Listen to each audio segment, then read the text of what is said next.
Hi, my name is Dave Andrews. Today I'm going to show you how to calculate variance in Excel. Let's begin by opening up Excel. Click on the Start button. Go to All Programs.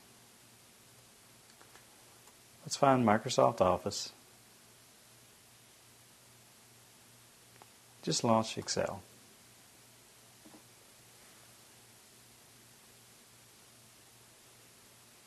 Now that we have Excel open, let's create a simple spreadsheet. It's going to be sales data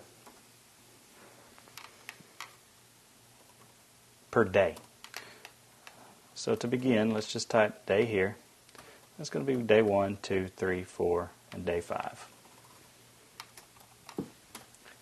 Let's say on day 1 we did 34 sales, 32 on day 2, 40 on day 3, 23 on day 4, 10 on day 5. What we're going to do is calculate the variance of this data.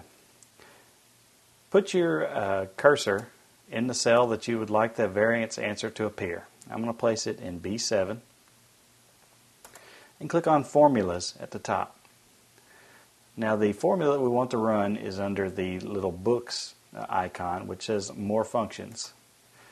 Click on it and go to Statistical. And let's find the VARP function, which is variance over population.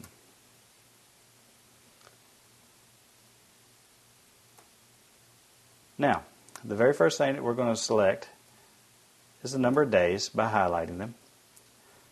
Then we're going to click on number 2 and highlight the number of sales.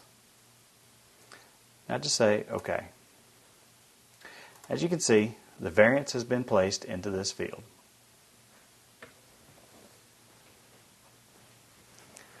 My name is Dave Andrews, and I've just showed you how to calculate variance using Microsoft Excel.